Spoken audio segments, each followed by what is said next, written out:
का जो आपका पांचवें सूत्र तक हुआ था, उसके आगे का हम आज प्रारंभ करते हैं। संवर का वर्णन करते हुए प्रारंभ में ही संवर के कारणों को बताया कि संवर के कारण कौन कौन से हैं। गुप्ति, समिति, धर्म, अनुप्रेक्षा, परिषेजय, चारित्र, तप, इन सब को यहाँ संवर के कारण में लिया। और फिर एक सूत्र आया कि तपसन निर्जराचा, कि तप से निर्जरा भी होती है। तो इसको पूर्व पे भी लगाया जाए कि तप से संवर भी होता है और निर्जरा भी होती है, इसीलिए तप को भी इस सूत्र के साथ हम जोड़ें। मतलब हमें इस पूरे अध्याय में इन सब का ही वर्णन पढ़ना है। किस किस का? गुप्ति, समिति, धर्म, अनुप्रेक्षा, परिषेजय, चारित्र, तप, इन सब का वर्णन इसमें आएगा। तो देखिए सारा वर्णन, ये सारे भेद प्रभेद, इनका स्वरूप बहुत महत्वपूर्ण है, क्योंकि हम जगह जगह ग्रंथों में, द्रव्य संग्रह में, अनेक जगह जहाँ पे श्रावक के व्रत आदि का वर्णन किया जाता है, उसके बाद इन सब का भी वर्णन प्राप्त होता है। तो हमारा पिछली कक्षा में आपका समिति तक हुआ था, समिति तक वर्णन हो चुका था, 5वें नंबर का सूत्र। अब आज हम 6वें नंबर के सूत्र से प्रारंभ करते हैं, जिसमें धर्म का वर्णन आ रहा है। धर्म कितने प्रकार का और उनका क्या स्वरूप है। तो देखिए 6वें नंबर का मैं सूत्र यहाँ से पाठ करता हूँ। बहुत सरल है, हमें सामान्य स्वरूप ही समझना है और लगभग हम इन सब चीजों का सामान्य स्वरूप जानते हैं। 6वें नंबर का सूत्र आप निकाल लीजिए 9वें अध्याय में। उत्तम, क्षमा, मार्दव, आर्जव, शौच, सत्य, संयम, तपस, त्याग, आकिंचन, ब्रह्मचर्याणि धर्मः। बहुत सरल सा सूत्र है। 10 धर्मों के नाम मात्र इसमें बताए गए हैं। 10 धर्म कौन कौन से होते हैं ये हम सब जानते ही हैं। उत्तम, क्षमा, मार्दव, आर्जव, शौच, सत्य, संयम, तप, त्याग, आकिंचन, ब्रह्मचर्याणि धर्म। इसमें एक बात ध्यान देने योग्य है, यहाँ पे लिखा, मतलब सूत्र में तो सिर्फ 10 धर्मों के नाम कहे, पर हमें अन्य इसकी टीकाओं में 10 धर्मों का स्वरूप, कारण, इन सब की भी बातें मिलती है। जैसे यहाँ पे अगर देखिए उत्तम शब्द जो लगा है, उत्तम शब्द किस लिए लगाया जाता है कि ये सारे धर्म सम्यक दर्शन सहित हो, तभी ये सच्चे धर्म कहलाते हैं। मतलब क्षमा कैसी हो, तो सम्यक दर्शन सहित क्षमा, सम्यक दर्शन सहित आर्जव, सम्यक दर्शन सहित मार्दव, ये सब ही धर्म कहलाता है। इसलिए जो उत्तम शब्द आगे लगा है यह हमें सम्यक दर्शन का की सूचना देता है।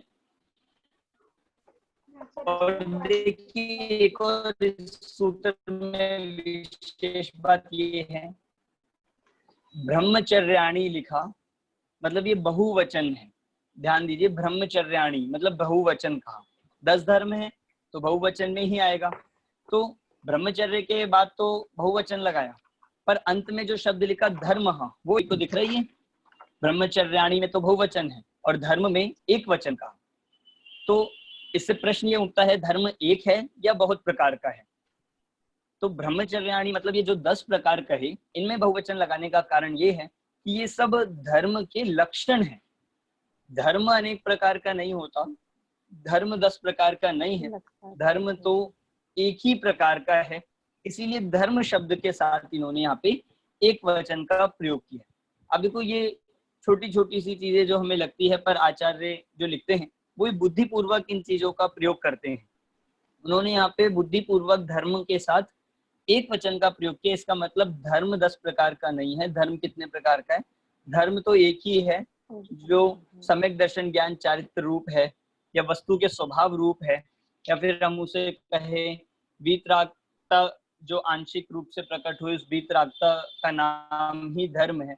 पर ये लक्षण, क्षमा, मार्दव, आर्जव, सत्य, शौच, संयम आदि, ये लक्षण 10 प्रकार के कहें। इसलिए आपको ये बात नोट करनी है कि यहाँ ब्रह्मचर्याणि में बहुवचन है और धर्म में एक वचन है। उसका कारण क्या है? अब इन धर्मों के अगर स्वरूप को देखें तो इनका सामान्य स्वरूप हम सब जानते ही हैं। क्षमा क्या? क्रोध के अभाव में, मतलब हम सामान्य, बहुत सामान्य इसमें देखना है। मार्दव, मान के अभाव में। उत्तम, आर्जव, मायाचारी के अभाव में, छल कपट के अभाव में। शौच, लोभ के अभाव में। सत्य, झूठ, इनके अभाव में, मतलब असत्य वचन जो उसके अभाव में सत्य, उत्तम सत्य धर्म, उत्तम संयम जो 12 प्रकार का संयम उसको उसके कारण से, मतलब जो 12 प्रकार की अविरति है उसके अभाव से ये उत्तम संयम धर्म प्रकट होता है। तप इच्छाओं के निरोध पूर्वक जो उत्पन्न होता है। त्याग जो परिग्रह आदि के ममत्व के त्याग पूर्वक। अकिंचन्य भी परिग्रह से ही संबंधित है कि परिग्रह के त्याग पूर्वक। अंतरंग और बहिरंग परिग्रह का त्याग मतलब ममत्व का त्याग होना, इसका नाम आकिंचन्य है। और ब्रह्मचर्य मतलब मन वचन काय से समस्त प्रकार के काम भोग आदि से विरति होना, इसका नाम है उत्तम ब्रह्मचर्य। तो ये धर्मों का यहाँ पे देखिए आप, पहले अगर हम बात करें तो संवर के जो ये अनेक कारण कहे, ये सारे कारण व्यवहार कारण है। समिति, गुप्ति, धर्म, अनुप्रेक्षा, ये सब व्यवहार कारण। निश्चय से संवर किसे कहते हैं? निश्चय से संवर है कि जो आत्मा में आंशिक शुद्धता की प्रकटता हुई या फिर जो स्वरूप में लीनता हुई, जिसके कारण से एक देश वितरागता प्रकट हुई और उसके कारण आंशिक शुद्धता जो हुई और अशुद्धता का जो नाश होगा, मतलब जो निर्जरा में, तो यहाँ पे इसे निश्चय संवर कहा, जो एक देश शुद्धता की प्रकटता मतलब शुद्धता की प्राप्ति होना, इसका नाम संवर होता है, वो निश्चय संवर है। और ये बहिरंग कारण जो कहे, इनको व्यवहार से हम संवर का कारण कहेंगे। जितना भी वर्णन चल रहा है इस पूरे अध्याय में, ये व्यवहार कारणों की मुख्यता से चल रहा है। ठीक है, ये 6वें सूत्र में धर्म का था। अब आगे चलते हैं, 7वां सूत्र आ रहा है। 7वें सूत्र में अगला कारण, अगर आप उस पहले सूत्र को याद कर लोगे, व्रत समिति, सव्रत समिति, गुप्ति, अनुप्रेक्षा, ये इसमें सब बताया गया कि इस पूरे अध्याय में क्या आएगा। अब अनुप्रेक्षा की बात आ रही है। अनुप्रेक्षा किसे कहते हैं, पहले इस सूत्र को पढ़ते हैं, फिर हम इसकी बात करेंगे। अनुप्रेक्षा किसे कहते हैं? देखिए 7वें नंबर का सूत्र है। आप सभी लोग अपनी वीडियो खोल लीजिए, जिससे आपको मैं देख सकूं आप क्या कर रहे हैं, कितने लोग सुन रहे हैं, कितने नहीं। चलिए, 7वें नंबर का सूत्र है, अनित्य अशरण संसार एकत्व अन्यत्व अशुच्य आश्रव संवर निर्जरा लोक बोधि दुर्लभ धर्म स्वाख्या तत्वानुचिंतनम अनुप्रेक्ष।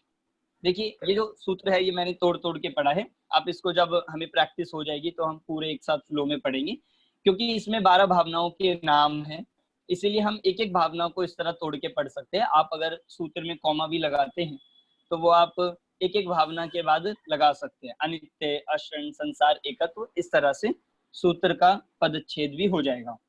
देखो धर्म के बाद एक शब्द आया स्वाख्या तत्वानुचिंतनम, और लास्ट में कहा अनुप्रेक्षा। इस सूत्र में अनुप्रेक्षा मतलब भावनाओं का वर्णन कहा। अनुप्रेक्षा का क्या अर्थ होता है?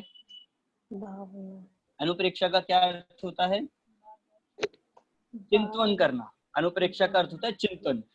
इसीलिए चिंतन किसका किया जाए, तो यहाँ पे 12 प्रकार के विषय बता दिए कि 12 प्रकार से जिन विषयों का चिंतन किया जाता है उसे ही 12 भावना नाम दें। यहाँ पे 12 कहा, पर क्या भावनाएं ज्यादा हो सकती है? इससे ज्यादा हो सकती है? बिल्कुल हो सकती है। इसमें कोई ऐसी बात नहीं कि 12 लिखी तो 12 ही होगी। ये तो ज्ञानी का, मुनिराजों का जैसा चिंतन होता है, उस चिंतन को 12 प्रकार के कैटेगरी में बांटा, उसको नाम दे दिया 12 भावना। हो सकता था 10 भी हो सकती थी, 15 भी हो सकती थी, मतलब ऐसा भेद का कोई वो कंपल्शन नहीं है। ये तो चिंतन कितने प्रकार से किया जा सकता है। जैसे आप वस्तु स्वरूप का चिंतन करें हम, तो वस्तु स्वरूप में हम वस्तु की अनित्यता का चिंतन कर सकते हैं, तो वो हो गई एक भावना। संसार के अशरणता का चिंतन कर सकते हैं, संसार के दुखों का वर्णन चिंतन कर सकते हैं। इसी प्रकार से भावनाओं के नाम यहाँ पे बनाए गए। और इससे ज्यादा की अगर हम बात करें तो लगभग सारा जितने प्रकार का चिंतन है वो इन 12 प्रकार में गर्भित हो जाता है। हम ज्यादा से ज्यादा किसका करते हैं? अनित्यता का, मतलब ये सारा वर्णन इसमें आएगा। देखो हम एक एक का स्वरूप अभी देखेंगे। अनुप्रेक्षा कहा, अनुप्रेक्षा का मतलब ही क्या होता है? चिंतन करना। तो भावना का दूसरा नाम है अनुप्रेक्षा। अनुप्रेक्षा, प्रेक्ष धातु, प्रेक्ष धातु मतलब होता है देखने के अर्थ में, और अनु मतलब चारों ओर से बारंबार, बारंबार किसी चीज को देखना। और यहाँ पे अर्थ में किसमें लगेगा? बारंबार किसी चीज का विचार करना, इसका नाम है अनुप्रेक्षा। अगर आपको अनुप्रेक्षा का शाब्दिक अर्थ आता है तो इस तरह से आप समझिए। तो देखिए, नाम हम सब 12 भावनाओं के जानते हैं। क्या क्या नाम होते हैं? अनित्य, अनित्य भावना। देखो इसमें अगर सामान्य रूप से देखिए, आपके मैं सामने स्क्रीन पे खोल देता हूं।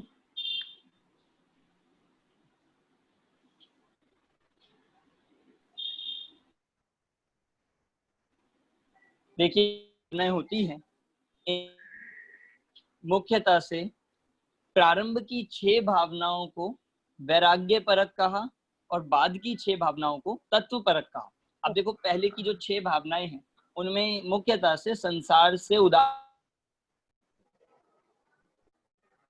वैराग्य की प्रेरणा दी गई है। मतलब उसमें वर्णन इस तरह का होता है कि जिससे संसार शरीर भोगों से विरक्ति आए, इसलिए उनको वैराग्य परक कहा। और जो बाद की 6 है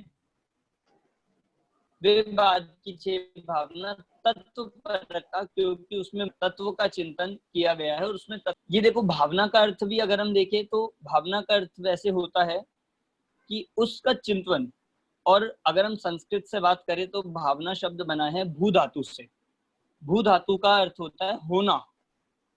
तो भावना शब्द का मतलब सिर्फ कोरा चिंतन नहीं है। भावना शब्द का अर्थ होता है उस रूप परिणमित होना। आप ये विशेष बात अपने पास लिखिए कि भावना शब्द का अर्थ सिर्फ ये नहीं। आप देखो, जैसे मान लो कोई व्यक्ति कहे कि हमें दान देने की बहुत भावना है, बहुत भावना है हमें दान देने की, पर कभी दान ना दे, कभी दान दे ही ना, और बस ये कहता रहे हमारी बहुत भावना है, तो ऐसी भावना को सच्ची भावना कहा जाएगा क्या? कि जो उस रूप परिणमित भी ना हो उसे सच्ची भावना नहीं कहा जाता। इसीलिए यहाँ भावना शब्द का अर्थ सिर्फ विचार या फिर सिर्फ उदासीनता मात्र नहीं है। भावना शब्द का अर्थ है उस रूप परिणमित होना। कि जैसे अनित्यता का विचार करें, अनित्यता का चिंतन करें, तो जगत की अनित्य पदार्थों से, इन संसार के भोगों से विरक्ति होना, ये है भावना का वास्तविक स्वरूप, उस रूप परिणमित होना। तो यहाँ पे ये जो भावना सारी ली, इसी प्रकार इसका लिया जाएगा। जैसे पहले अनित्य, अनित्य में संसार के समस्त पदार्थों का, शरीर का, विषय भोगों की क्षणभंगुरता का विचार। एक और बात इसमें आप लगाइए, भावना का चिंतन करते हमें सबको क्या लगता है कि ये तो भाई रोने धोने का नाम है या फिर सिर्फ नेगेटिव चिंतन करने का नाम है। ऐसा नहीं है। ये अगर हम सिर्फ नेगेटिव, अगर सिर्फ नकारात्मक चिंतन करते हैं तो ये अधूरा है। ये भावना का संपूर्णता से सर्वांगीण विचार नहीं है। अगर हम ये देख रहे हैं जगत में सब कुछ क्षणभंगुर है, तो ये इतना विचार मात्र करना ये अधूरा है। हमें उसके साथ ये भी जानना चाहिए कि जगत की चीजें तो क्षणभंगुर हैं, पर नित्य क्या है, स्थायी क्या है। जो ये पूरा कंप्लीट, ये पूरा विचार किया जाएगा, चिंतन किया जाएगा, इसे कहा जाएगा सर्वांगीण। ऐसे ही मतलब अशरण, संसार, एकत, अन्यत, अशुचि, इन सब का विचार मात्र इतना करना ये अधूरा है। पर उसके साथ अन्य मतलब उसका सकारात्मक चिंतन करना कि क्या शरणभूत है, जगत में सब अशरण है वो ठीक।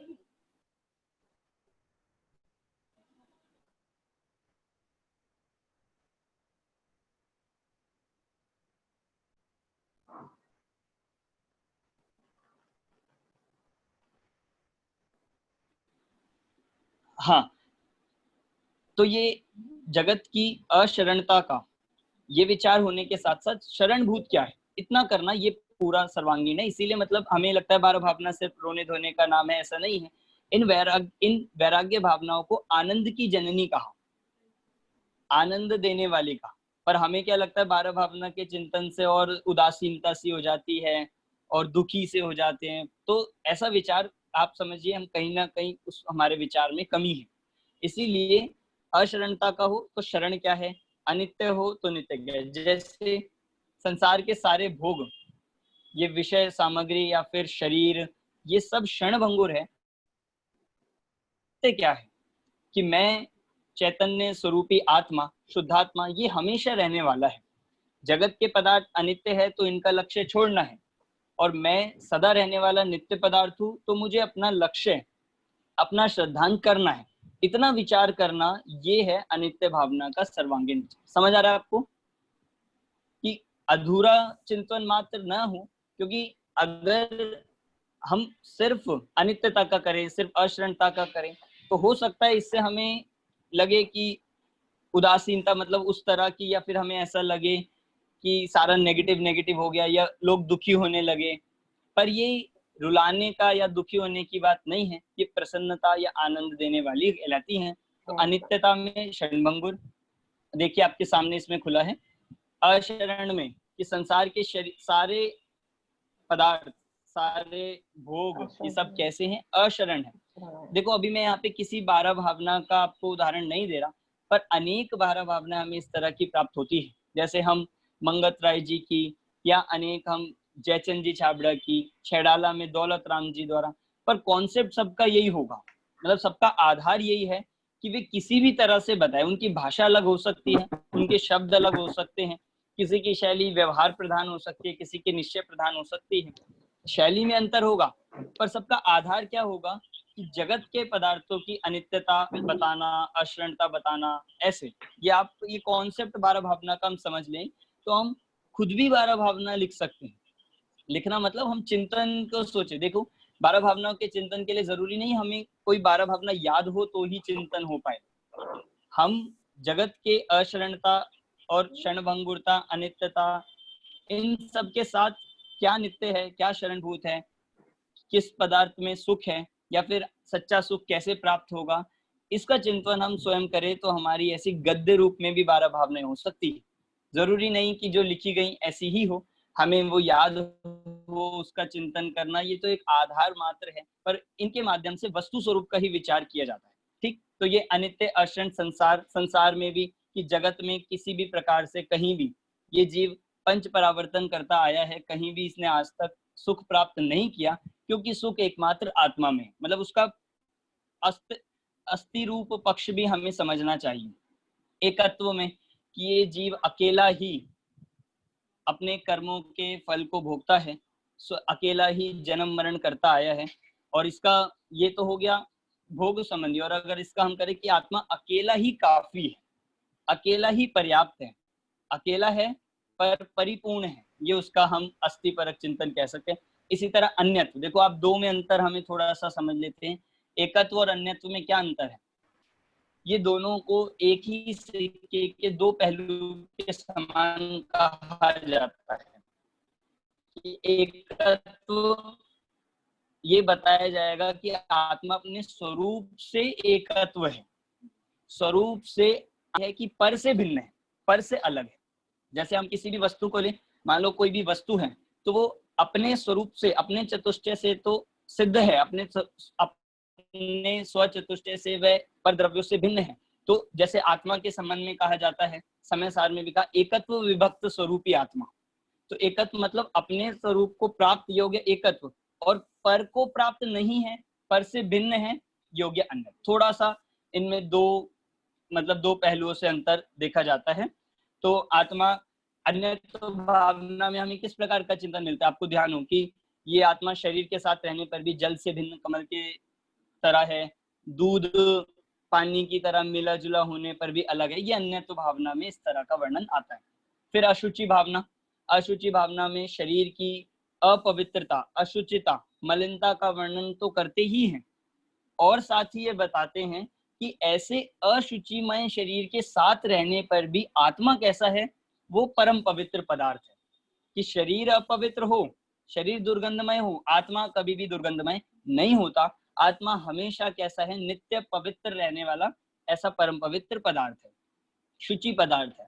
तो ये इस तरह का चिंतन, मतलब आप देखो दोनों तरफ से आप इसका विचार हमें करना चाहिए। मतलब जो हम चिंतन करें उस रूप में भी, और हम जब एग्जाम की दृष्टिकोण से भी, इसके परिप्रेक्ष्य से भी देखें, तो हमें दोनों पक्षों का ध्यान होना चाहिए कि इस भावना का मतलब नकारात्मक चिंतन क्या होगा, मतलब हम करें इस पहलू में, और आत्मा संबंधी विचार भी क्या होगा। आप इसमें एक विशेष रूप देख सकते हो, जैसे जयचंद जी छाबड़ा की 12 भावना है, उसमें उन्होंने मुख्यतः अध्यात्म का वर्णन करते हुए दूसरे पहलू को भी लिया है। छैडाला वाली जो 12 भावना है, उसमें आप देखोगे तो दौलत राम जी के छंदों में तो एक ही तरह का है, पर जहां उसके झैडाला में भावार्थ लिखे हैं, जो अपने पास पुस्तक प्राप्त होती है, उन भावार्थ में इस तरह मतलब आत्मा के संबंध में भी चिंतन करके उस 12 भावना को पूरा किया गया है। तो आप उसको देखिए। अगली जो बाद की 6 भावनाएं हैं तत्व पर, उनमें आश्रव भावना। आश्रव भावना, अब किसी को प्रश्न हो सकता है भाई आश्रव का क्यों चिंतन करना, मोक्ष का करना चाहिए, संवर निर्जरा का करना चाहिए, या फिर नहीं तो आत्मा का करना चाहिए, जीव तत्व का। तो आश्रव तत्व का चिंतन क्यों लिया 12 भावना में?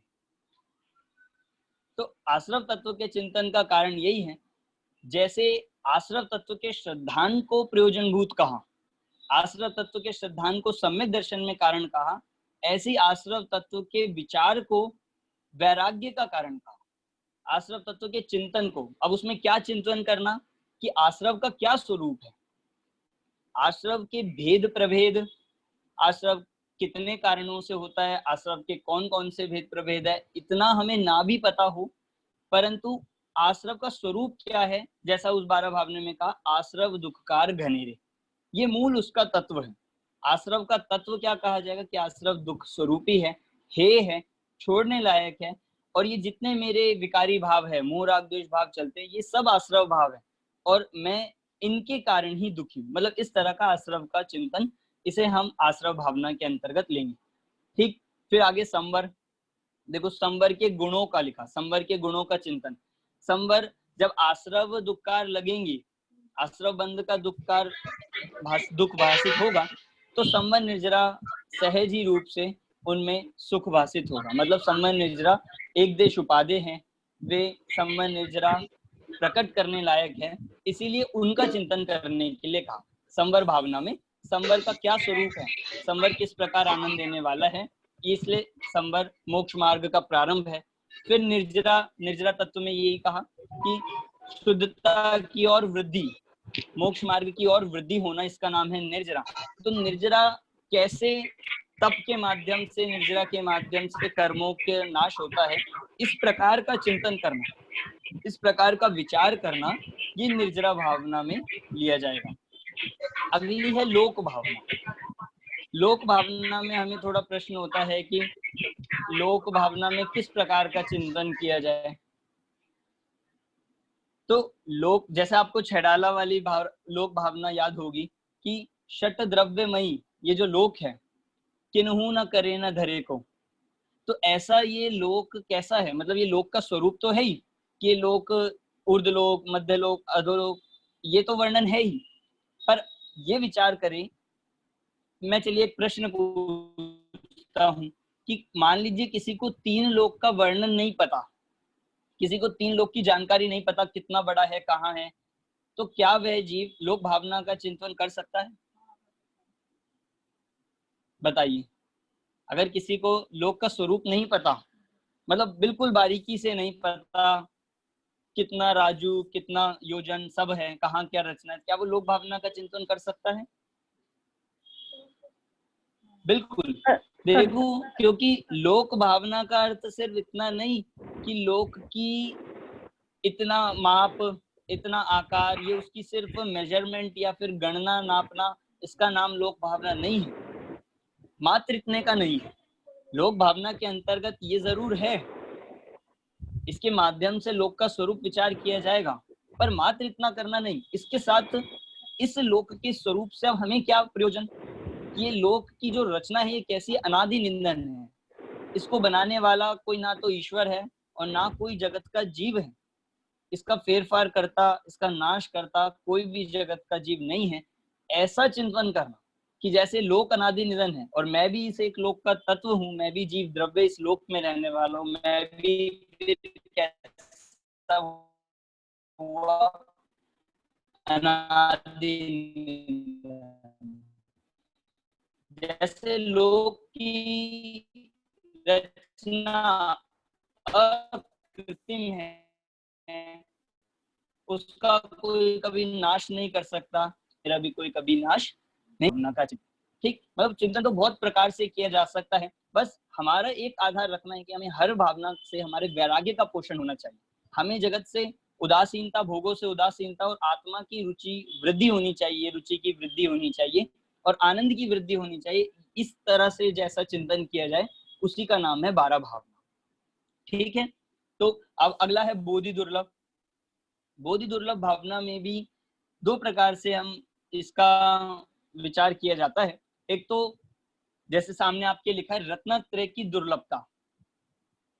दो प्रकार से बोधि दुर्लभ भावना बताई जाती है। एक तो जगत के जितने भोग हैं, जितनी सामग्री है, इन सब को, जैसे आज हमें ये मनुष्य कुल मिला, जैन कुल मिला, उसमें भी निरोगी शरीर मिला, उत्तम संयोग मिले, ये सब जो हमें संयोग मिले, इन सब की प्राप्ति भी बहुत दुर्लभ है।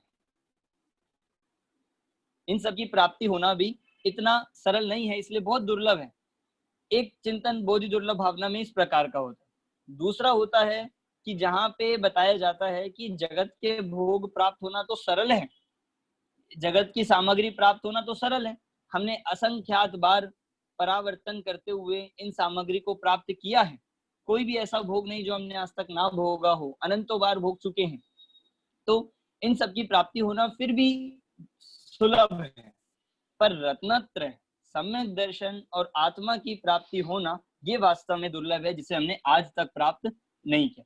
तो ये बोधि दुर्लभ भावना के अंतर्गत इस तरह का लिए। समझ आ रहा है आपको सबको? बोधि दुर्लभ भावना में किस तरह का चिंतन होता है कि दो तरह से लिया, एक तो जगत की सामग्री की सुलभता और जगत की सामग्री की दुर्लभता, इस तरह से बता के इसमें चिंतन किया जाता है। फिर देखो आगे धर्म भावना। धर्म भावना अंतिम 12वें नंबर की। इसमें धर्म का क्या स्वरूप है, धर्म कैसे फलदायक होता है, धर्म कैसे सच्चा सुख देने वाला है, अनेक प्रकार से धर्मों के स्वरूप, धर्म की जो परिभाषा आती है, उनके माध्यम से वस्तु स्वरूप का चिंतन करना, इसका नाम है धर्म भावना। तो इस तरह ये 12 भावनाएं जो हमने देखी, इन 12 भावनाओं में, यहाँ इन 12 भावनाओं को संवर का कारण कहा, क्योंकि इनमें वस्तु स्वरूप का चिंतन है और इन 12 भावनाओं से ही वैराग्य की वृद्धि, मतलब आगे निर्जरा की ओर बढ़ते हैं, तो इसलिए इन्हें संवर में लिया गया। तो इन 12 भावना का सूत्र अपना यहाँ पे पूरा होता है। अब देखिए आगे चलते हैं, बहुत अच्छा आगे एक प्रकरण आ रहा है पूरा। आगे जो प्रकरण अब चलने वाला है ये परिचय संबंधी वर्णन आएगा। परिचय 8वें नंबर का सूत्र आपको निकाल लीजिए। हाँ, बहुत अच्छा स्वरूप। सब बोलिए एक बार, क्योंकि सूत्र थोड़ा सा कठिन है। आप शब्द उच्चारण करिए एक बार, आपको मैं सबको अनम्यूट कर देता हूँ। हाँ बोलिए आप। निर्जरार्थम मार्ग च्यवन निर्जरार्थम परिशोडव्या परिशः। मार्गाच्यवन निर्जरार्थम परिशोडव्या परिशः। परिशा, देखिए मार्गाच्यवन है, मार्गाच्यवन, उसको जब हम इस सूत्र का अगर विच्छेद करेंगे, इसको तोड़ के इसको पढ़ेंगे, तो मार्ग अच्यवन निकलेगा। मार्ग अच्यवन, मार्ग मतलब हो गया मार्ग, और अच्यवन मतलब उससे मार्ग का न छूटना। अच्यवन मतलब न छूटना, मतलब उससे मार्ग से च्युत ना होना, इसका नाम है अच्यवन। और दूसरा कारण क्या कहा? निर्जरार्थम। निर्जरार्थम मतलब निर्जरा के लिए। तो दो बातें कही, एक तो मार्ग ना छूटे इसलिए, और दूसरा निर्जरा के लिए, या हम इसको दूसरे शब्दों में कहे मार्ग से भ्रष्ट ना हो, मार्ग से चलित ना हो, और दूसरा कर्मों की निर्जरा हो, कर्मों की निर्जरा के लिए। इन दो कारणों के लिए क्या करना चाहिए? कहा परिशोडव्या। परिशोडव्या मतलब सहन करने योग्य, सहन करने योग्य। परिशोडव मतलब ये एक तरीके से उससे बना है ढोना, ढोना सहन करना। तो सहन करने योग्य जो हो उन्हें क्या कहते हैं? परिशः, उन्हें कहते हैं परिशः। एक बार दोबारा इसका देखिए अर्थ। मार्ग अच्यवन, मार्ग अच्यवन, एक तो मार्ग से च्युत ना हो, मार्ग छूटे ना, मार्ग से विचलित ना हो। दूसरा निर्जरा के लिए, इन दो कारणों के लिए क्या परिशोडव्या जो सहन करने योग्य हैं उन्हें परिशय कहते हैं। अब क्या सहन करने योग्य है, उसके 22 भेद यहाँ पे बनाए, इस विषय कहे जाते हैं। से ये जीव या मुनिराज सहन करते हैं, क्या सहन करते हैं वो हम नाम अभी देखें। देखिए, एक मैं प्रश्न आपसे पूछता हूँ, आप में से कोई बताइएगा। एक होते हैं उपसर्ग और एक होते हैं परिचय। उपसर्ग और परिचय दोनों चीज सुनी आपने। उपसर्ग और परिचय में क्या अंतर होता है बताइए। सपना चाची आप बताइए, आप अपने को अनम्यूट करिए। हाँ सपना चाची आप बताइए। भैया उपसर्ग तो दूसरे के थ्रू होता है, जैसे ना ऐसे कहेंगे ना। हाँ और हाँ, परिश्रय और जो खुद से परिचय जाते हैं, मतलब दोबारा एक बार। उपसर्ग तो वो होते हैं जो दूसरों के द्वारा दिए गए होते हैं, और ये जो जी स्वयं, हाँ ऐसे लगेगा ना। परिचय प्राकृतिक। देखो, हाँ थोड़ा थोड़ा आपका बिल्कुल बिल्कुल सही, यही शब्द आना था, और बाकी भी आपका भी ठीक ही था। उपसर्ग होते हैं जो मानवकृत होते हैं, उपसर्ग होते हैं जो परकृत होते हैं, मतलब या तो किसी पशु आदि के द्वारा होंगे या फिर हम कहें मनुष्यों के द्वारा होंगे, वो सब कहलाते हैं उपसर्ग। और जो प्राकृतिक आपदाएं होती है, जो स्वाभाविक रूप से होता है, उसे कहते हैं परिचय। दो चीजें, उपसर्ग दूसरे के द्वारा किए गए, अगर हमें इसे सामान्य भाषा में देखना, और परिचय मतलब सहज स्वाभाविक रूप से प्राकृतिक रूप से जो प्राप्त होते हैं उसे कहते हैं परिचय। ठीक, तो देखो, उपसर्ग होना नहीं होना ये तो ऑप्शन है, मतलब किन्हीं मुनिराजों पे उपसर्ग होगा या नहीं होगा, ये तो मतलब कंपलसरी नहीं है कि सबके साथ उपसर्ग हो ही।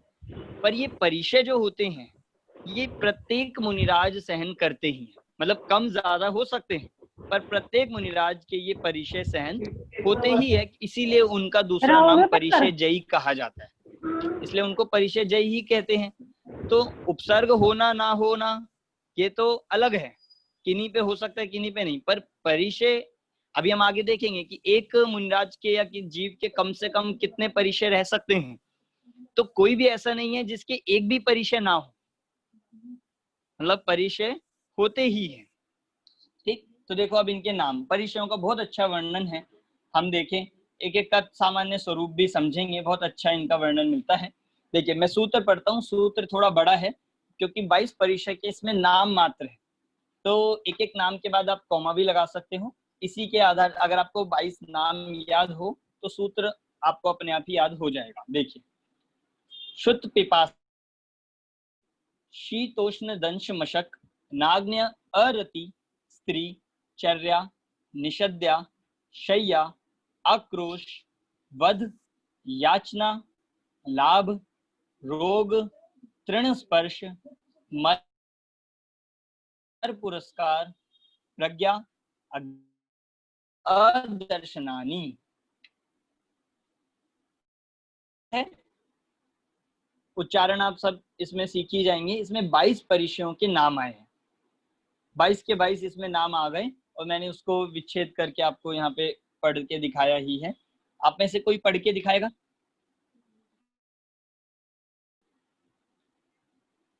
हाँ छवि आंटी जी, आप पढ़ के बताइए। चारित्र मोह, हाँ छवि आंटी जी आप। चारित्र मोह, नहीं, ये वाला नहीं, ये नहीं, 9वें नंबर का सूत्र, दंशमशक, नागन्या, रति, स्त्री, चर्या, निषद्या, शय्या, क्रोश, वध, याचना, लाभ, रोग, तृण स्पर्श, मल, सत्कार, पुरस्कार, प्रज्ञा, ज्ञान, दर्शनानि। प्रज्ञा अज्ञान और अदर्शन, ये संधि विच्छेद।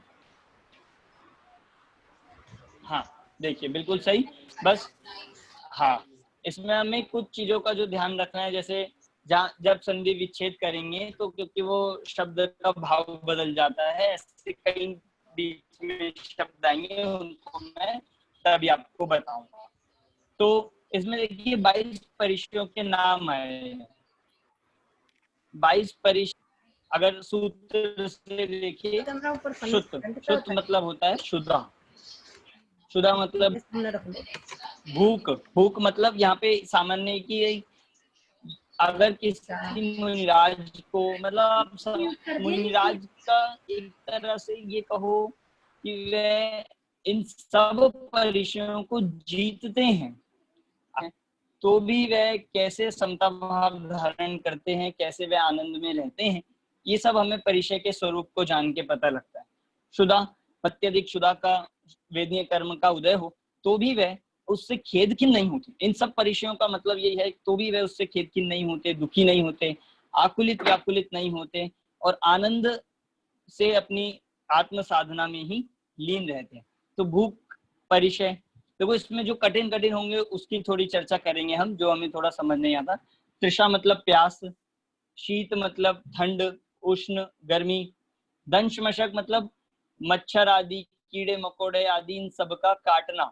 मतलब मुनराज आत्म स्वरूप में लीन हो, ध्यानस्थ हो और वहां पे प्राकृतिक रूप से होते ही है वन आदि में, तो भी ऐसा होने पर वे मुनराज अपने मार्ग से चलित नहीं होते, अर्थात अपने ध्यान से आत्म साधना से चलित नहीं होते।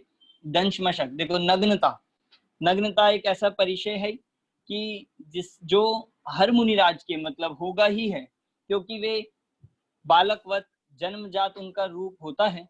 तो ये कहा जाएगा कि वे नग्न परिचय को जीतने वाले, नग्नता परिचय को जीतने वाले हैं। वे उससे थोड़ा भी उनको लज्जा आदि का अनुभव नहीं होता, वे उससे किसी भी प्रकार से जुगुप्सा ग्लानि का भी अनुभव नहीं करते, वे अपने आनंद में लीन रहते हैं, इसलिए नग्नता परिचय को वो जीतते हैं। ठीक, देखो स्त्री, सभी प्रकार से स्त्री आदि का त्याग, मतलब स्त्री आदि के माध्यम से भी यदि कोई परिचय होता है तो उसको भी जीतते हैं। चर्या निषद्या, गमन करने में कोई कठिनाई परेशानी, मतलब बहुत तरह से, देखो यहाँ पे तो अभी आगे वो भी आएगा, तृण स्पर्श मतलब गमन करने में दिक्कत हो, कंकड़ आदि हो, पैरों में दर्द हो, गमन करने में कोई अन्य कठिनाई हो, तो भी वह उससे खेदखिन्न नहीं होते, परिणाम उनके विचलित नहीं होते। ये चर्या परिचय को जीतना है। ऐसी निषद्या, बैठना, बैठने संबंधी हो कोई भी परेशानी, कोई भी दिक्कत, तो उसमें उसको भी वह समता भाव से जीतते हैं। शय्या, शय्या मतलब शयन से संबंध, निषद्या मतलब बैठना और शय्या मतलब ये सोने से, लेटने, तो उस परिचय को भी जीतते हैं। क्योंकि देखो वे जो मुनराज की निद्रा होती है कितनी होती है, अल्प निद्रा होती है, भूमि शयन करते हैं, उनके हम सप्त शेष गुण में पढ़ते हैं, अल्प निद्रा, भूमि शयन, और वो भी एक करवट में ही वे निद्रा लेते हैं। तो ये भी अपने आप में पुरुषार्थ की बात है, इसीलिए यहाँ पे बात इसे कही, ये भी परिचय के अंतर्गत नहीं। किसी को लग सकता है भाई ये क्या परिचय है, परंतु मुनराज अपने मूल गुणों को ध्यान में, मतलब मूल गुण के आधार से ही इन सबका पालन उनका होता है। किसी भी प्रकार से मूल गुण या उनके उत्तर गुणों में कोई भी उसमें नहीं आता विरोध, तो ऐसे परिचयों को वो जीतते हैं, दोष नहीं लगता। देखो आगे, आक्रोश, आक्रोश मतलब कठोर वचन, कोई उनको कठोर वचन बोले, कोई अन्य मनुष्य अन्य किसी प्रकार से कठोर वचन उनको सुने, तो भी वह उस कठोर वचन का किसी भी प्रकार से प्रतिकार नहीं करते, किसी भी प्रकार से, मतलब देखो बाहर से तो प्रतिकार करते ही नहीं है, अंतरंग से भी परिणामों में खिन्नता, खेद खिन्नता नहीं होती। इसका नाम है परिचय जीतना। बाहर से तो मुनिराज वचन गुप्ती के और हम कहे भाषा समिति के धारक होते ही हैं, पर अंतरंग में भी किसी जीव के प्रति अगर उन्हें कठोर वचन कोई कहे, कोई उनकी निंदा करे, विरोध करे, तो भी वे आक्रोश आदि नहीं करते। ये उनका आक्रोश परिचय को जीतना है। ऐसी वध, फिर याचना, याचना मतलब मांगने संबंधी की, अन्य जीवों की कोई भी याचना आदि होने पर या फिर, तो वह उस परिचय को भी जीते हैं, मतलब मांगते नहीं है। हमारे मुनराज कैसे होते हैं, भिक्षावृत्ति जो उनकी होती है, वे किसी के आगे दीनता से नहीं लेते, दीनता से आहार नहीं लेते, वे सिंह वृत्ति से लेते हैं, इसलिए वो याचना परिचय को भी जीतते हैं।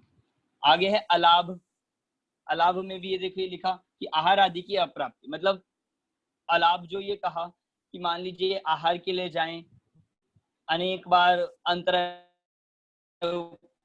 होने पर भी, आहार की प्राप्ति ना हो पा रही हो, तो भी वह इस परिचय को शांत भावों से जीतते हैं अपना।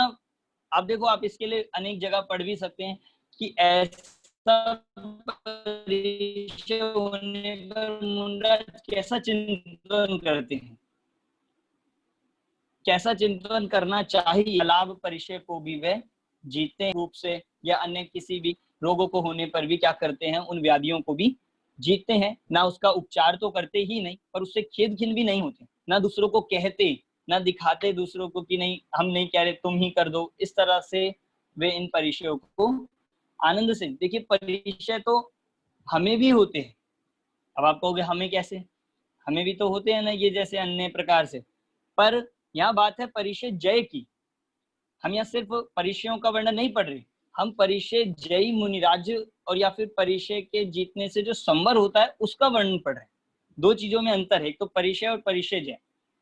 तो ये सारे यहाँ पे परिचय के नाम जरूर है, पर हमें विचार ये करना है, ये समझना है कि इन परिचयों को भी जो ज्ञानी मुनिराज होते हैं वे किस प्रकार जीतते हैं। तो रोग तृण स्पर्श, तृण स्पर्श मतलब गमन करते हुए, विहार करते हुए कांटे कंकड़ या फिर कहीं बैठने पर भी कांटे कंकड़ आदि चुभते हैं, तो वो उसे स्वयं से हटाते नहीं है, ना दूसरों को कहते हैं। इस तरह तृण स्पर्श परिचय को भी वे जीतते हैं।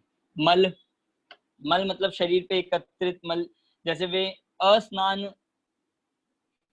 मूल गुण के धारी होते हैं, तो शरीर पे कितनी भी, शरीर पे कितना भी मतलब वे स्नान नहीं करते, अदंत धोवन आदि के भी त्यागी होते हैं, क्योंकि वे मल परिचय को शांत भावों से आनंद पूर्वक सहन करते हैं, किसी भी प्रकार से उससे घृणा आदि भाव उत्पन्न नहीं करते। तो मल परिचय। फिर आगे देखिए सत्कार पुरस्कार, ये बहुत महत्वपूर्ण है। सत्कार पुरस्कार ये भी क्या परिचय है? आप बताइए, सोचिए। अभी तक तो सारी खराब खराब चीजें चल रही थी, अब यहाँ पे आया सत्कार पुरस्कार, ये परिचय है। देखिए बिल्कुल इसे भी परिचय के अंतर्गत लिया। क्यों? क्योंकि मुनिराज कभी इन, एक तो पहली बात, उन्हें किसी भी प्रकार के पुरस्कार, किसी भी प्रकार का सत्कार या फिर किसी प्रकार का सम्मान, मान सम्मान की अपेक्षा ही नहीं होती। और इसको उल्टी तरह से लगाओ, यदि कदाचित कोई उनका सत्कार पुरस्कार ना भी करे तो वह उसके प्रति द्वेष भाव नहीं करते, विरोध भाव नहीं लाते, और कोई कर भी दे तो उसके प्रति अत्यधिक आसक्त नहीं हो जाते, उसके प्रति राग भाव नहीं करते। ये है सत्कार। मतलब दोनों तरह से लगाइएगा, सत्कार पुरस्कार तो लिखा ही है, साथ में अगर निंदा भी होती है, कोई उनका विरोध भी करता है, तो भी वे उसमें विचलित नहीं होते। ये सत्कार पुरस्कार भी यहाँ पे इसलिए परिचय में लिया, क्योंकि आप देखो अच्छे अच्छे लोग इस पूजा प्रशंसा मान सम्मान के कारण क्या हो जाते हैं, मार्ग से विचलित हो जाते हैं, भ्रमित हो जाते हैं, अपने को मान होने की अधिक संभावना रहती है। तो इसीलिए इस सत्कार पुरस्कार को भी जीतना बहुत आवश्यक है। ठीक, फिर 20वें नंबर का लिया प्रज्ञा। प्रज्ञा अज्ञान, तो ये परिचय ज्ञान, ज्ञान होना, अधिक ज्ञान होना, क्या ये भी परिचय है?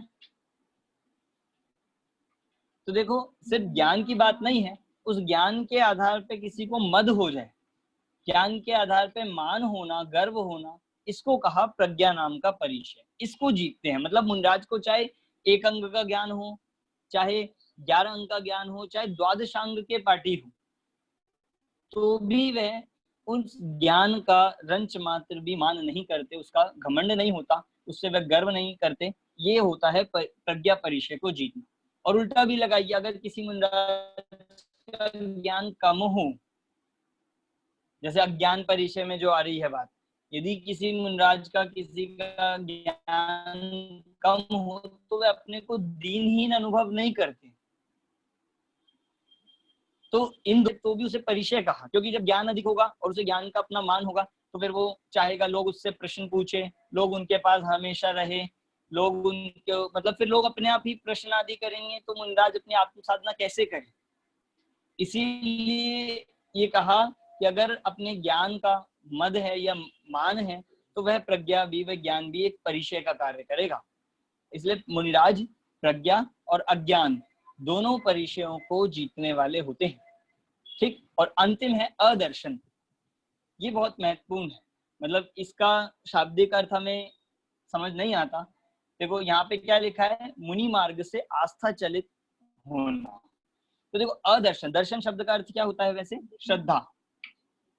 दर्शन शब्द जो हम इस मोक्ष मार्ग में प्रयोग करते हैं, जैसे सम्यक दर्शन, तो श्रद्धा दर्शन शब्द को किस अर्थ में लेते हैं? श्रद्धा। तो अदर्शन मतलब कि अश्रद्धा का भाव होना। जैसे देखो आप सर्वार्थ सिद्धि आदि में देखेंगे तो वहां पे इसके लिए कहा कि मान लीजिए कोई मुनिराज ध्यान कर रहे हैं, कोई साधना करते हैं, तप करते हैं, तो भी अगर मान लीजिए उस साधना से उन्हें कोई फल प्राप्त होता हुआ नहीं दिखाई देता, यदि कोई विशेष सिद्धि प्राप्त होती हुई नहीं दिखती, या शीघ्र मोक्ष की प्राप्ति होती नहीं दिखती, तो भी वह ऐसा नहीं सोचते कि ये तो सब बेकार है, ये सब तो मुनि दीक्षा लेना व्यर्थ है, या फिर इससे कुछ नहीं होता, तपस्या करना व्यर्थ है। ऐसे अश्रद्धा भाव से रहित होते हैं। इसका नाम है अदर्शन परिचय को जीतना।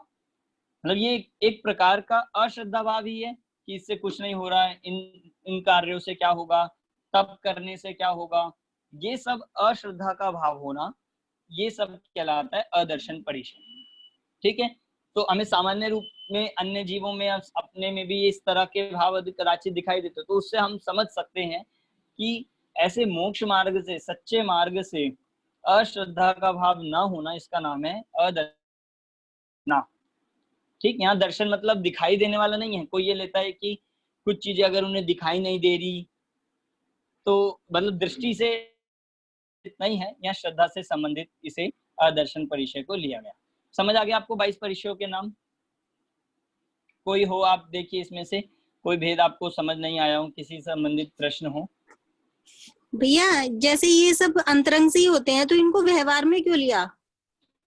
देखिए अंतरंग से होते हैं, बात सही है, पर इनकी जो व्यक्तता है, या इनमें जो हम कहे शरीर का, अन्य प्राकृतिक परिस्थितियों का निमित्त बनता है, इसीलिए इसे बाहर से हमने व्यवहार कारणों में लिया। देखिए अगर हम हर को ले, मान लीजिए परिचय जय को भी ले, तो परिचय जय भी एक होता है निश्चय परिचय जय, और एक हो गया व्यवहार परिचय जय। निश्चय से अंतरंग में राग द्वेष भावों का अभाव होना, निश्चय से अंतरंग में क्रोधादि कषायों का अभाव होना, इसका नाम है अंतरंग परिचय जय। और बाहर से ये जो 22 प्रकार के भेद कहे, इनमें परिणामों का विचलित ना होना, मतलब बाहर की परिस्थिति बनने पर भी, निमित्त बनने पर भी वह परिणाम अविचलित रहना, इसका नाम हो गया बहिरंग से परिचय जय। ऐसे आप धर्म पे भी लगा सकते हैं, ऐसी आप अनुप्रेक्षा पे भी लगा सकते हैं।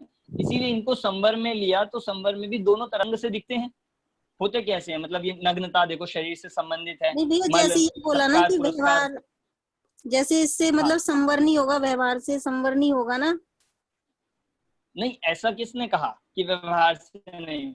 मतलब देखिए निश्चय संवर सहित जब ये बहिरंग कारण होंगे तब वास्तव में संवर होगा।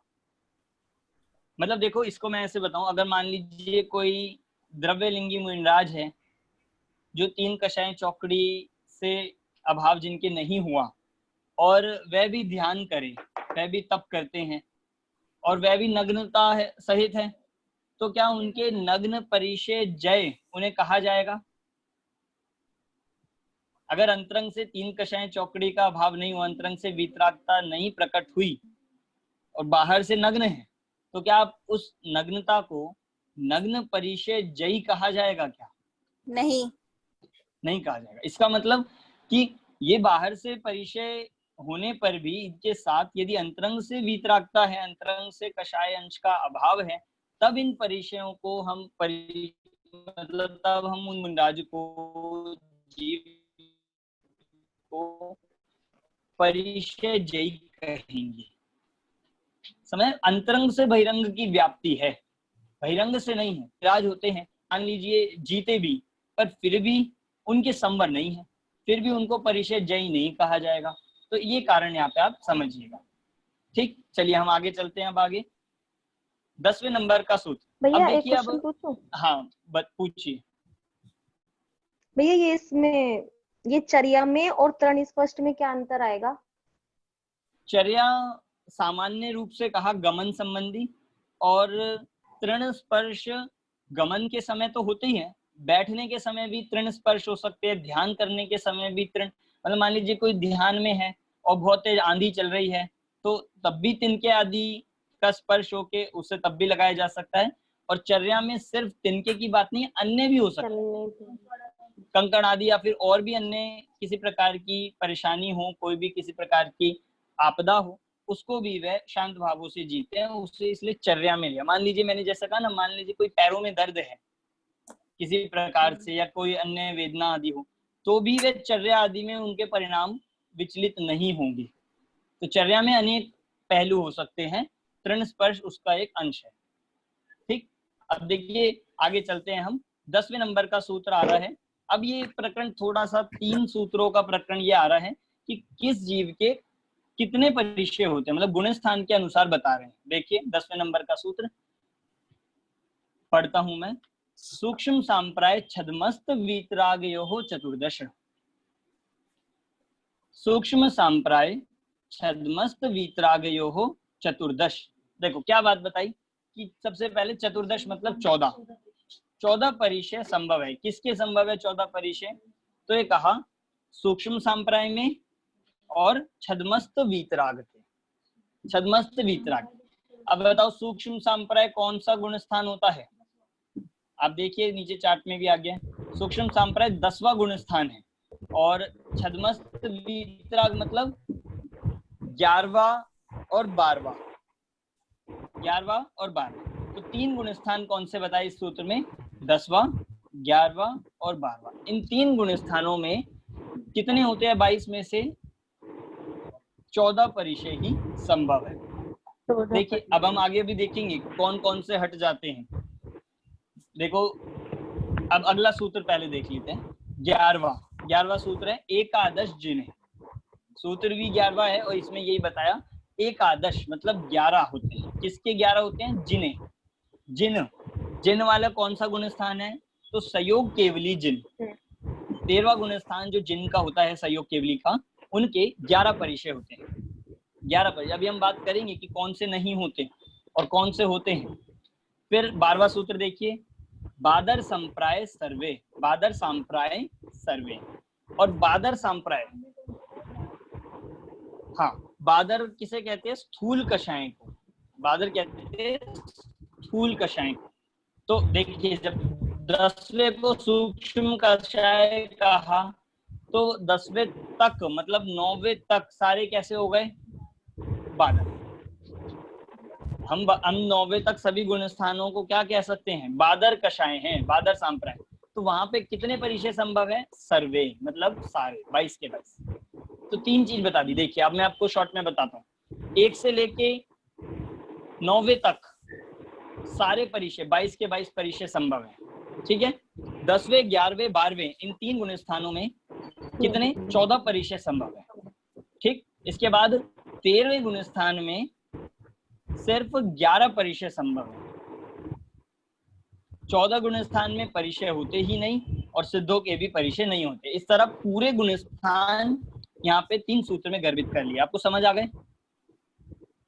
अब देखो, अब इसमें चार्ट में यार होते हैं, यद्यपि ये हमारे अभी कोर्स में इतना ही है, पर आप इसको देख सकते हैं। जो 9वें गुण स्थान तक अगर हम कहें, देखिए 6वें से 9वां लिया बादर में क्योंकि मुनिराजों के ही होते हैं। ये तो हमें इससे समझते हुए चलना है कि मुनिराजों से, इसलिए 6वां 7वां 8वां 9वां इन्हें लिया बादर में। यद्यपि बादर संप्राय तो सारे गुण स्थान है, पर 6वें से 9वें तक 22 परिचय होते हैं। ठीक, फिर 10वें 11वें 12वें गुण स्थान में 14 परिचय कहे, वो आपके सामने है कौन कौन से होते हैं। क्षुधा, तृषा, शीत, उष्ण, दंश, मशक, चर्या, शय्या, वध, अलाभ, रोग, तृण स्पर्श, मल, प्रज्ञा, अज्ञान, ये सारे वहां पे होते हैं। आप इसमें देख सकते हो कौन से कर्म संबंधित है, ये भी आगे अपने सूत्र आएंगे। फिर 13वें गुण स्थान जो केवली जिन का है, संयोग केवली जिन, उसमें 11 परिचय होते हैं। ऊपर वाले 14 में से 3 हट गए, कौन कौन से? प्रज्ञा हट गया, अज्ञान और अलाभ, ये 3 परिचय इसमें से हट जाते हैं। तो 13वें गुण स्थान में 11 परिचय शेष रहते हैं। दिख रहा है आपको ये चार्ट? सभी को इसमें किसी को शंका हो तो आप पूछ सकते हैं। देखिए हम आगे अब चलते हैं। अब इसका एक और अंतिम आगे एक प्रकरण आ रहा है कि किस कर्म के उदय से कौन से परिचय होते हैं। बहुत अच्छा प्रकरण है, उससे हमें और स्पष्ट हो जाएगा कि परिचय का अपना पूरा जो प्रकरण है 3 भागों में, एक तो परिचय के नाम, दूसरा कौन से गुण स्थान में कौन सा परिचय, और तीसरा कौन से कर्म के उदय से कौन से परिचय होते हैं। देखिए सबसे पहले 13वें नंबर का सूत्र, ज्ञानावर्णे प्रज्ञा ज्ञाने, बहुत छोटा सा सूत्र है। ज्ञानावरण कर्म के उदय से कौन से दो परिचय होते हैं? प्रज्ञा और अज्ञान। हमें समझ ही आ रहा है देखो नाम से ही कि ये दोनों परिचय ज्ञान से संबंधित है, इसलिए इनको ज्ञानावर्णी कर्म के कारण होते हैं। मतलब ज्ञानावर्णी कर्म का उदय जब तक रहेगा तब तक ये रहेंगे। इससे आप ये लगा लीजिए कि जो संयोग केवली है 13वें गुण स्थान, बताइए 13वें गुण स्थान में ज्ञानावर्णी कर्म है या नहीं है? नहीं है। नहीं है, क्योंकि वो 4 घाती कर्मों का नाश कर चुके।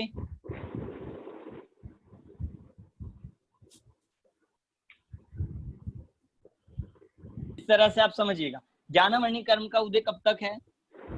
ज्ञानावर्णी कर्म का उदय 12वें गुण स्थान तक। तो 12वें तक ही ये प्रज्ञा ज्ञान परिचय होते हैं। इस तरह हम इसे देख सकते हैं। फिर अगला, दर्शन मोहांतरायो हो अदर्शन अलाभौ, विच्छेद करके मैंने पढ़ दिया। दर्शन मोहांतरायोर दर्शनालाभौ, क्या बनेगा इसका विच्छेद? दर्शन मोह और अंतराय। दर्शन मोह अंतरायो हो, इन दो से कौन कौन से हो गए? अदर्शन और अलाभ, क्रमशः लगाना है। दर्शन मोह से हो गया अदर्शन और अंतराय से हो गया अलाभ। तो अब इसे भी लगा लीजिए कि जब तक दर्शन मोह का उदय रहेगा तब तक अदर्शन परिचय होता है।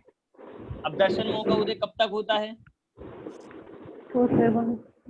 दर्शन मोह का उदय चौथे गुण स्थान तक नहीं, चौथे तक नहीं होता, पहले में होता है।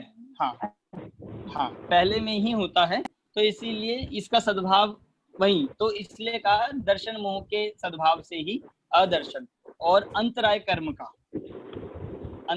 का कब तक रहता है? कि जब तक वे वीतरागी नहीं होते, मतलब अरहंत नहीं बनते। तो इस अपेक्षा से भी अलाभ परिचय भी 12वें गुण स्थान तक ये रहता है, क्योंकि उसके बाद 4 घाती कर्मों का नाश होता है। उसमें ये मोहनीय का तो हो जाता है, पर ज्ञानावर्णी, दर्शनावर्णी और अंतराय इनका 12वें गुण स्थान के अंत में होता है, इसलिए तब वो जाते हैं। तो ये भी आ गया। यहाँ बस कर्म की बात बताई गई है, किस कर्म के उदय से? दर्शन मोह से अदर्शन परिचय और अंतराय से अलाभ परिचय होता है। फिर अगला कहा 15वां सूत्र। अब आया चारित्र मोह। चारित्र मोह से कौन सा होता है? तो सूत्र देखिए, चारित्र मोहे नाग्न्या रति स्त्री निषद्या क्रोश याचना सत्कार पुरस्कार। चारित्र मोह से ये सारे होते हैं। कितने कहे? ये चारित्र मोह से यहाँ पे कहे 7 परिचय। कौन कौन से? सूत्र में ही देखिए, नाग्न मतलब नग्नता, अरति स्त्री, निषद्या आक्रोश, याचना और सत्कार पुरस्कार। चारित्र मोह कितने प्रकार का होता है?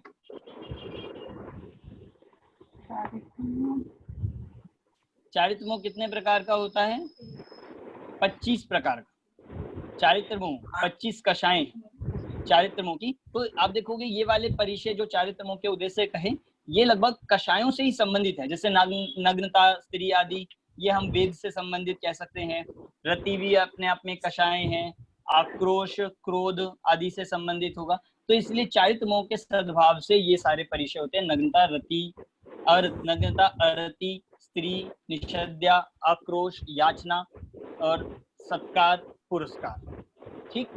फिर अगला सूत्र लिया 16वां, वेदनीय शेषा। शेष सारे जो बच्चे परिचय वो कौन से कर्म के उद्देश्य होंगे? वेदनीय कर्म से। अब देखो पूरा चार्ट आ गया है, आपके सामने पूरा चार्ट आ गया है। वेदनीय कर्म के उदय से बचे 11, चारित्र मोह के से 7, दर्शन मोह से 1, अंतराय से 1 और ज्ञानावर्णी से 2। अब देख लो वेदनीय कर्म में सारे जो है मुख्यतः वेदनीय कर्म से जो लिए वो बहिरंग से संबंधित है। क्षुधा, तृषा, शीत, उष्ण, दंश, मशक, क्योंकि वेदनीय कर्म का ये कार्य ही है। असाता वेदनीय के फल में ये सारा होता है, भूख प्यास आदि ये सब असाता वेदनीय के उदय से होने वाले परिष्कस्मिन नेको विंशति एकोनविंशति। तो यहाँ पे एक साथ एक जीव के कम से कम कितने और अधिक से अधिक कितने परिचय हो सकते हैं। तो यहाँ कहा कम से कम एक, कम से कम होगा तो 1 और अधिक से अधिक होंगे तो 19 परिचय हो सकते हैं। 19 परिचय। अब देखिए एक बार 19 कैसे हो सकते हैं। देखो शीत उष्ण है, शीत उष्ण, तो शीत उष्ण में से हर समय में एक ही होगा, या तो शीत परिचय का उनको वेदन होगा या उष्ण परिचय का। शीत उष्ण में से एक कम हो गया, ठीक। इन तीनों में से एक समय में एक ही काम होगा, या तो विहार कर रहे होंगे या फिर बैठे होंगे या फिर लेटे होंगे। तो इन 3 में से एक ही होगा, अन्य 2 माइनस हो जाएंगे। इस तरह से एक तो शीतोष्ण में से रह गया और 2 इस वाले शय्याचर्या निषद्या में से रह गया, तो 3 कट गए। तो 22 में से 3 हटने पर 19 परिचय एक समय पे अधिक से अधिक।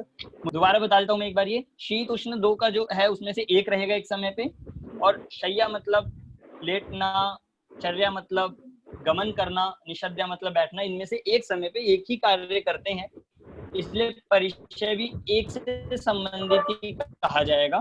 इसीलिए इन 3 में से 2 हटने पर और एक शीतोष्ण में से हटने पर 3 माइनस होने पर इस तरह 19 परिचय बचते हैं, जो कम से कम एक जीव के अधिक से अधिक एक जीव के हो सकते हैं, अधिक से अधिक, ठीक। तो इस तरह ये बताएं। एक प्रश्न जो हमारे मन में इसमें उपस्थित होता है, आपने यहाँ पे बताइए केवली भगवान के, अनंत भगवान के कौन सा परिचय देखा हमने कभी? देखा तो यहाँ कोई तो देखो अब 11 में से आप देखो केवली के कौन से होते हैं, क्षुधा, तृषा, शीत, उष्ण, दंश, मशक, चर्या, शय्या, वध, अलाभ, अलाभ नहीं, वध, रोग, तृण स्पर्श और मल, ये 11 परिचय केवली के कहे हैं, मतलब 13वें गुणस्थान में अनंत परमात्मा। तो उनके परिचय होते हैं। प्रश्न ये है नहीं होते भैया। फिर क्यों कहा अगर नहीं होते तो श्वेतांबरों के हिसाब से हुए। नहीं, ये तो अपना दिगंबर के सूत्र में ही तो आ रहा है। पर कभी ऐसे देखो आपने देखे पढ़े तो नहीं है ना। हाँ देखो देखने में नहीं आया, पर देखो यहाँ पे हमें समझना होगा, जो श्वेतांबर की केवली को मतलब कबलाहार की मान्यता जन्म ली, वो भी इसी के कारण से उत्पन्न हुई, पर इसके पीछे क्या वास्तविक कारण है वो हमें समझना चाहिए। क्यों कहा केवली के ये 11 परिचय? सबसे पहले बात समझिए, केवली के 4 घाती कर्मों का नाश हुआ है। अघाती है अभी, अघाती अभी शेष है, और अघाती में भी अगर मुख्यतः बात करें वेदनीय कर्म अभी शेष है। और यहाँ तक केवली भगवान के असाता वेदनीय का उदय भी कहा जाता है। आप समझना, ये ध्यान दीजिए, केवली भगवान के असाता वेदनीय का उदय भी कहा जाए। जब हम कर्मों की उदय विच्युत्ति के बारे में पढ़े तो वहां हमें मिलेगा कि असाता वेदनीय का उदय 13वें गुण स्थान तक होता है। वहां भी हमारे मन में ये प्रश्न उठता है कि केवली भगवान के कौन सा असाता वेदनीय का उदय, तो उसको फिर हम कर्णन योग से जब समझते हैं तो वहां पता लगता है कि जो असाता वेदनीय का उदय होता है वहां शक्ति की अपेक्षा कहा, पर कभी उसकी व्यक्ति नहीं होती, कभी उसकी अभिव्यक्ति उस रूप में नहीं होती, इसीलिए ना तो उन्हें भूख लगती, ना उनपे ऐसे इस तरह के शीत उष्ण के परिचय उपसर्ग आदि होते हैं, पर कर्म का सद्भाव है। अभी असाता वेदनीय कर्म का सद्भाव भी है और उदय भी है। इस अपेक्षा से वहां पे केवली भगवान के शुद्धात् परिचय कहा गया है। उन्हें भूख लगती हो ऐसा नहीं है, पर कर्म है। अभी असाता वेदनीय का उदय है। और आप अगर हम और देखेंगे और जब हम करना योग में, तो ये बात पता लगती है कि वो असाता वेदनीय, वो साता वेदनीय में संक्रमित होके उदय में आता है। वो उनका साता वेदनीय में संक्रमित होके उदय में आता है, पर फिर भी उसे असाता वेदनीय उदय है ये कहा जाता है। इसीलिए वहां पे शुदा, तृषा, शीत, उष्ण आदि ये सब परिचय कहे। देखिए इतना हमें डिटेल में तो नहीं जाना, पर आप थोड़ा परिचय होना चाहिए। तो इसी मान्यता को बिना समझे श्वेतांग लोग ही तो कहते हो कि उनके शुदा परिचय है, तो इसीलिए उनको कबलाहार भी मानो। कबलाहार भी वो इसलिए इनके होता है। तो हमने जो यहाँ पे दिगंबर ग्रंथों में या फिर जो वास्तविकता बताई कि शुदा परिचय कहने का कारण ये है क्योंकि वहां पे कर्म की शक्ति का सद्भाव है, असाता वेदनीय है, इसीलिए उनको शुदा परिचय आदि कहे जाते हैं। बिल्कुल ये व्यक्त तो कभी नहीं होता, व्यक्ति नहीं होती, नहीं, क्योंकि आप देखो शीत उष्ण है, जब उनका शरीर ही परमोदारिक हो गया, अब उन्हें सर्दी गर्मी आदि का वेदन नहीं है, तो फिर उन्हें कहनी और भी नहीं अन्य चाहिए प्रकार थी से आप 11 कर्मों का सद्भाव है ना, जब तक वेदनीय कर्म है तब तक कहा जाएगा। क्योंकि हमने पढ़ा था कि कर्णान योग जो करता है वर्णन, वो बिल्कुल तारतम्यता से वर्णन करता है। कर्णान योग सूक्ष्म वर्णन करेगा, जैसा है वैसा बताएगा।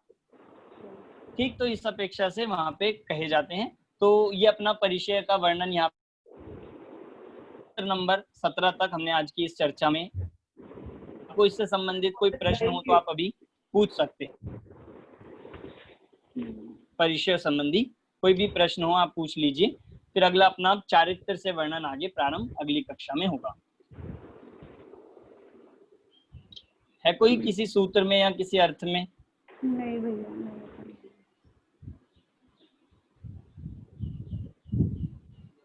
चलिए, किसी को शंका नहीं है तो हम आज की कक्षा अब यहाँ पे ही पूर्ण करते हैं। हम ये मान के चल रहे हैं आपको सारे समझ आ गए होंगे। और एक बार और देखिएगा, बहुत सुंदर वर्णन है। अनेक जगहों पे हमें इन परिचयों का बहुत मार्मिक वर्णन मिलता है जो पढ़ने योग्य है। तो अब हम इस दृष्टिकोण से पढ़ेंगे तो हमें और उनका स्वरूप स्पष्ट होगा। तो आज की अपनी ये कक्षा यहीं पे पूर्ण करते हैं। आगे विषय अगली कक्षा में लिया जाएगा। सभी को जय जिनेन्द्र। जय। आपकी अटेंडेंस हम यहाँ पे नोट कर ले, वैसे बहुत कम लोग हैं। चलिए, हाँ।